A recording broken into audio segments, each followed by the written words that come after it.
John Henry Newman is one of the most important intellectual characters of the social and religious society in 19th century in England. In this video, we approach the figure of Newman from a pedagogical perspective, analyzing their academic approaches framed in the Catholic movement, his intellectualism, and reflections on faith, reason, and education. It is, in short, to make a brief tour of the Catholic teaching of John Henry Newman. Newman believed in a middle way between free thinking and moral authority, one that would respect the right of knowledge as well as the right of revelation. His purpose was to build a Catholic institution of higher learning in a world where the major Catholic universities on the European continent had recently been secularized, and most of them, in the English-speaking world, were Protestant.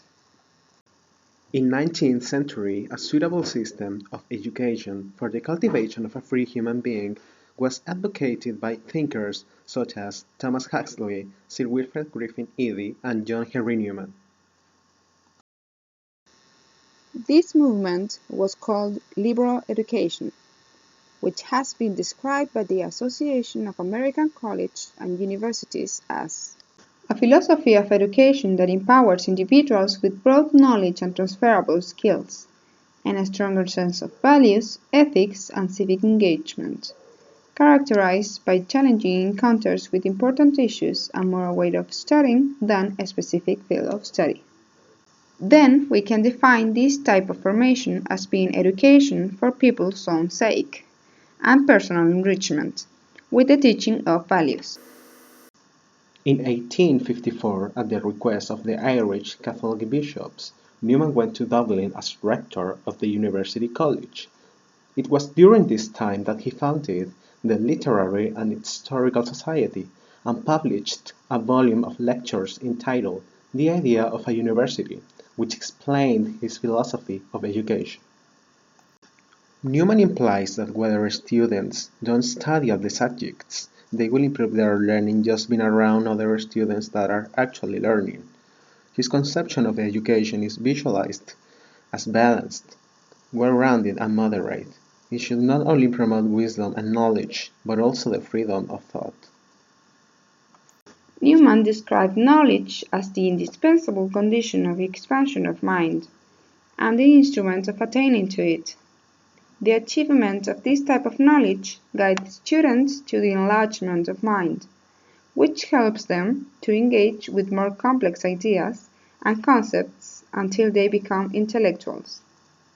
In one of his lectures, he stated that the best university is the one which courses are successful in training, molding, enlarging the mind, which send out men the more fitted for their secular duties, producing better public men, men of the world, men whose names will descend to posterity. We believe that it is education which gives a man a clear conscious view of his own opinions and judgments, and it teaches him how to see the world and things differently.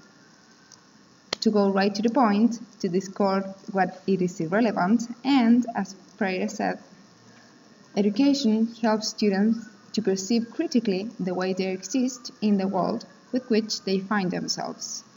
And we can also relate the concept of university and its educational objectives with another important concept, the communicative competence stated by Dale Hines in 1972. Since communicative competence is defined by Hines as the knowledge of when and how to say what to whom, it's accurate for us to say that university works as a place to develop our communicative competence, providing not only the complexity and depth about any content or subject, but also the competencies to use that knowledge effectively and, at the same time, our intellectual formation rather than merely instruction. Finally, this conception can be used in our future as teachers, in which we can emphasize the language functions and meanings, instead of just memorizing structures.